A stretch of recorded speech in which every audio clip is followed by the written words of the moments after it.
আপনারা যারা civil surgeon কার্যালয় ডিজিএইচএস এর আওতাধীন নিয়োগ পরীক্ষা অংশগ্রহণ করবেন তাদের জন্য আজকের ভিডিওতে থাকছে নিয়োগ পরীক্ষার প্রস্তুতি, সাজেশন এবং প্রশ্ন প্যাটার্ন নিয়ে অনেক কথা। আশা করি ভিডিওটি প্রথম থেকে শেষ অবধি দেখার চেষ্টা করবেন। তার আগে একটি প্রথম কথা বলে রাখি, আপনারা স্বল্প সময়ে সেরা প্রস্তুতি নিতে চাইলে অবশ্যই civil surgeon office job review এই বইটির পিডিএফ সংগ্রহ করে নিতে পারেন। পিডিএফ মূল্য মাত্র 40 টাকা। পিডিএফটি সংগ্রহ করতে এই নম্বরে হোয়াটসঅ্যাপের মাধ্যমে যোগাযোগ করে পিডিএফটি সংগ্রহ করে নেবেন।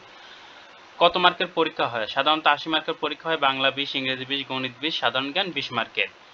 বাংলার জন্য কি কি পড়বেন? সন্ধি, বিপরীত শব্দ, সমাস, এক কথা প্রকাশ, বানান, বাগধারা, সমার্থক শব্দ, কারক, সাহিত্য, অনুচ্ছেদ। ইংরেজির জন্য item, phrase, voice, gender, number, narration, changing sentence, translation, preposition, article এবং রাইট ফ্রম ভার্ব সহ প্যারাগ্রাফ। এই টপিকসগুলো কোন বইটা থেকে পড়বেন? এই বইটা থেকে A to Z পড়ে নেবেন। গণিতের জন্য অষ্টম শ্রেণীর গণিত এবং নবম শ্রেণীর গণিত বইটা থেকে 100% প্রশ্ন করা হয়। যদি আপনারা এই দুইটা বই সংগ্রহ করতে পারেন ভালো, না পারলে এই বইটা থেকে আপনারা গণিত পড়ে নেবেন, 100% গণিত কমন পাবেন। সাধারণ জ্ঞান, সাধারণ জ্ঞানের ক্ষেত্রে বাংলাদেশের ইতিহাস, ঐতিহ্য এবং বঙ্গবন্ধু, ভাষা আন্দোলন, মুক্তিযোদ্ধা এই সকল টপিকস থেকে বেশি প্রশ্ন করা হয়। আর সিভিল সার্জনের নিয়োগ পরীক্ষার জন্য কিছু সাধারণ প্রশ্ন থাকে যেটা আমাদের এই পিডিএফে 100% পাবেন। এরপরে আসি যে আপনাদের পিডিএফ পড়ে কি কেউ চান্স পেয়েছে? অবশ্যই অনেকেরই চাকরি হয়েছে, তার প্রমাণ আমরা দেখাচ্ছি। এইগুলো এরকম হাজার হাজার প্রমাণ দেখানো যাবে। এরপরে আসি যে প্রশ্ন কিভাবে আসবে।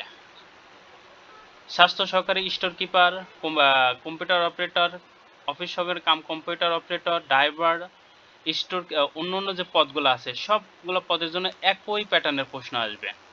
এবং এটা ছিল নড়াইলের প্রশ্ন, যেমন স্বাস্থ্য সহকারী, স্টোর কিপার, এই দুইটা পরীক্ষার জন্য একই প্রশ্ন এসেছে। মার্ক ছিল 80, সময় দেওয়া হয়েছিল 1.5 ঘন্টা। কি কি ছিল একটু দেখে নেই। টিকা লিখুন 17 এপ্রিল। 17 এপ্রিল সম্পর্কে একটা অনুচ্ছেদ লিখতে বলা হয়েছে, তাহলে 5 থেকে 7টা বাক্যে 17 এপ্রিল সম্পর্কে একটি অনুচ্ছেদ লিখতে হবে। সুলতানা মেলা, সুলতান মেলা সম্পর্কে বন্ধুর নিকট পত্র লিখুন, একটা চিঠি লিখতে বলা হয়েছে। পদ্মাবতী কাব্যের কার লেখা? সৈয়দ আলাওলের লেখা। সন্ধি বিচ্ছেদ করুন। বৈজ্ঞানিক, বিজ্ঞানযোগ বৈজ্ঞানিক, পরীক্ষা, পরিযোগ ইচ্ছা, এক কথায় প্রকাশ করুন। করার ইচ্ছা, চিকিৎসা, একই সময়ে, যুগপোক্ত। অর্থ লিখুন। উল্খাগ্রা, গুরুত্বহীন লোক, গাছ পাথর, হিসাব নিকাশ। কারক নির্ণয় করুন। গাড়িটি স্টেশন ছাড়ল, কর্তৃকারকে শূন্য।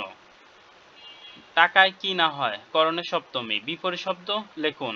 অগ্রজ, অনুজ, বিপত্নিক, বিধবা। ব্যাসবাক্য সহ সমাস নির্ণয় করুন। রাষ্ট্রনীতি, রাষ্ট্রের পরিচালনার নীতি, মধ্যপদলোপী কর্মধারায়। প্রতিচ্ছবি, ছবির সদৃশ্য, অব্যয়ভাব সমাস। সাহিত্য, নিহারঞ্জন গুপ্ত, জন্মস্থান কোন জেলা কোন গ্রামে? নড়াইলে ইটন গ্রামে তিনি জন্মগ্রহণ করেন। Write a 5 sentence about dengue জ্বর বা ডেঙ্গু ফিভার। ডেঙ্গু ফিভার সম্পর্কে 5টি বাক্য লিখতে বলা হয়েছে। Write a application civil surgeon Narail apply for the post of health assistant or store keeper. Health assistant পদে অ্যাপ্লাইয়ের জন্য একটি চাকরির আবেদনপত্র লিখতে বলা হয়েছে। Fill in the blanks. Bangladesh, কাম, এখানে ইন্টু বসবে। আই কল হিম, এখানে অন বসবে। হি ইজ, এখানে অ্যান বসবে, honorary an. No one can, এখানে সে বসবে। হি ইজ, এখানে আর্টিকেল অ্যান বসবে। Make sentence with the following, মানে এই শব্দগুলো দ্বারা সেন্টেন্স তৈরি করতে হবে, অর্থাৎ আইটেম ফ্রেজ থেকে প্রশ্ন আসছে। লাফিং স্টক মানে হাস্যপদ। অ্যাট এ লস্ট, কিংকর্তব্য বিমূঢ়। টুথ অ্যান্ড নেইল, দৃঢ়ভাবে। ব্ল্যাক অ্যান্ড ব্লু, বেদম প্রহর। অফেন সিক্রেট, গোপন হলেও অনেকের জানা। প্রকাশ্য, গোপনীয় অর্থ। ট্রান্সলেট ইন ইংলিশ, ইংরেজিতে ট্রান্সলেট করুন। নড়াইল চিত্রা নদীর তীরে অবস্থিত। Narail is the located on the bank of Chitra river. আমি নড়াইলে হয়ে ঢাকা যাব। I will go to Dhaka through the Narail. মুক্তিযোদ্ধারা আমাদের অহংকার। Freedom fighter are our pride. চোরে চোরে মাছতো ভাই। Bird of the feather, flock of the together. ঘুমন্ত শিশু ঘুমাতে দাও। Let the sleeping baby sleep. এরপর ছিল গণিত, যেটা আমরা 100% কম পাবো যদি আমাদের ওই গণিত পিডিএফটা করি। 2x প্লাস 2/x সমান সমান 3 হলে x স্কোয়ার প্লাস 1/x স্কোয়ারের মান কত?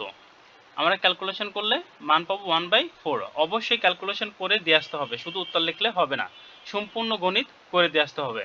এইভাবে সম্পূর্ণ গণিত করে দিয়ে আসতে হবে।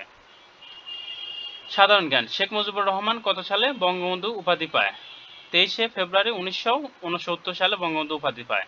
সাবাস বাংলাদেশ ভাস্কর্যটি স্থাপিত কে? নিতুন কুণ্ডু। পদ্মা সেতু কোন সালে বা কোন তারিখে উদ্বোধন করা হয়? 25 জুন 2022 সালে। বাংলাদেশের সাথে কোন দেশের কূটনৈতিক সম্পর্ক নেই? ইসরায়েলের। ইতালির মুদ্রার নাম কি? ইউরো। ইউনেস্কোর পূর্ণরূপ কি? United Nation Education Scientific and Cultural Organization. Narail জেলার আয়তন কত? 990.23 বর্গ কিলোমিটার। চিত্রা নদীর পাড়ে চলচ্চিত্র পরিচালক কে? তানভীর মোকাম্মেল। মাশরাফি বিন মুর্তজা কত সালে বাংলাদেশে একদিনে আন্তর্জাতিক ক্রিকেট ম্যাচে প্রথম অধিনায়কত্ব করেন? 2009 সালে। যাই হোক, আপনারা অবশ্যই এই বইটি সংগ্রহ করে পড়বেন। আর আপনারা যারা ডিপ্রেশন আছেন তারা এই বইটি পড়ার